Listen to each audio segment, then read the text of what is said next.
Hello दोस्तों, देखिए आज एक एपी के क्लास 10th का एक क्वेश्चन लिखा हुआ है। 8 के प्रथम 15 गुणजों का योग ज्ञात कीजिए। तो हम क्या लिखेंगे, 8 के 15 कहा गया है ना, 8 के प्रथम 15 गुणज। तो यहाँ पर लिखेंगे 8 के प्रथम 15 गुणज। 15 गुणज क्या बताइए, क्या लिख देते हैं। 8 के 15 गुणज है, कौन कौन होगा। तो 8 होगा, 8 के बाद 16 होगा, 16 के बाद 24 होगा, 24 डॉट डॉट डॉट कहाँ तक होगा। तो लिखेंगे 15 पदों तक। कितना पदों तक, 15 तक। ठीक है, देखिए कहता है ना कि 8 के प्रथम 15 गुणज है, यानी 8 के प्रथम 15 गुणज हम लिख दिए, यानी 8 होगा, 16 होगा, 24 होगा, डॉट डॉट 15 पदों तक। ठीक है, तो अब इसमें प्रथम पद कितना होगा, प्रथम पद हो जाएगा, यानी प्रथम पद को क्या बोलते हैं, प्रथम पद को बोलते हैं ए। तो ए बराबर कितना हो जाएगा 8, और दोनों के बीच के अंतर कितना है, 8 ही ना होगा। तो डायरेक्ट लिख देते हैं सर्वांतर, यानी डी बराबर कितना है, ये भी 8 हो जाएगा। तो कहता है यहाँ पर टोटल पद कितना है, टोटल पद है, ये पदों की संख्या यानी n बराबर कितना। तो यहाँ पर टोटल 15 गुणज कहता है ना, तो n बराबर कितना हो गया 15। तो हमको क्वेश्चन कहता है, क्या क्वेश्चन कहता है कि योग ज्ञात कीजिए। तो योग बराबर क्या होता है फॉर्मूला। तो Sn, इसका संकेत Sn होता है ना। तो हम ऐसे बताएंगे, समांतर श्रेणी के लिखेंगे, समांतर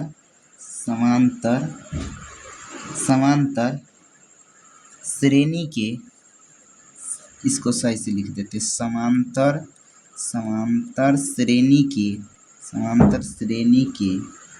n पदों के योग का सूत्र यानी समांतर श्रेणी के n पदों का योग का सूत्र क्या होता है। तो Sn बराबर होता है n/2 इंटू में 2a प्लस में n-1 इंटू में d, यही ना होता है।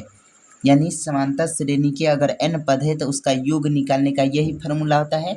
Sn बराबर n/2 इंटू में 2a प्लस में n-1 इंटू में d। तो इसी फार्मूला पर सभी का मान बैठाते हैं। तो यहाँ पर Sn है, तो s लिखेंगे, n का मान कितना है 15। तो यहाँ पर लिखेंगे 15, क्या लिखेंगे 15। उसके बाद बराबर है n है, तो n के जगह पर 15 है, तो यहाँ पर भी 15 लिखेंगे। यहाँ पर कितना है 2 है, तो 2 लिख देते इंटू में, यहाँ पर 2 है तो 2 लिखेंगे। यहाँ पर a है, तो a का मान कितना है 8, तो यहाँ पर लिखेंगे 8, प्लस है प्लस, यहाँ पर n है, तो n का मान कितना है, n के मान 15 है ना, तो लिखेंगे 15, -1 है तो 1 लिखेंगे, इंटू में कितना d का मान कितना है 8। अब देखिए S15 बराबर क्या हो जाएगा 15/2।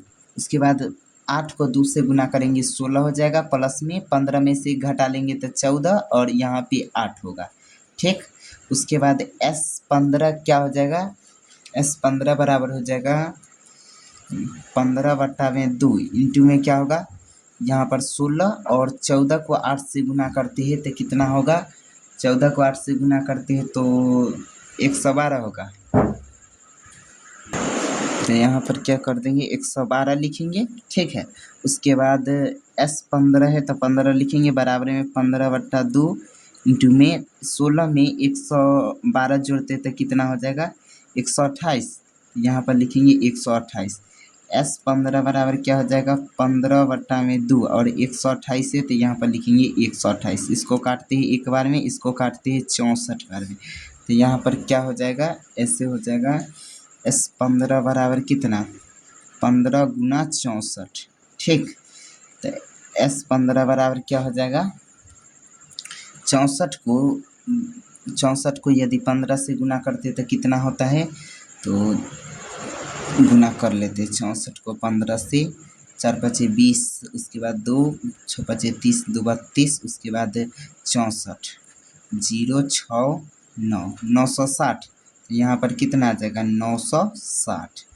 समझ में क्या। तो हम यहाँ पर क्या लिख देंगे, ऐसे लिखेंगे अतः 8 के 8 के प्रथम 15 गुणजों, 8 के प्रथम 15 गुणजों का योग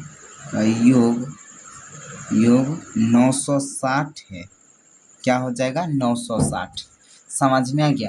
ऐसे आप ऑब्जेक्टिव में बनाइएगा तो ये सब नहीं लिखना है, ये सब आप नहीं लिखिएगा। इसका गुना जितना डायरेक्ट ये लिखिए, ए बराबर लिखिए, ये सब हिंदी में नहीं लिखिए, डायरेक्ट ए डी, उसके बाद एन बराबर इतना और एस एन बराबर फार्मूला लगाइए, डायरेक्ट बनाइए। समझ में आ गया?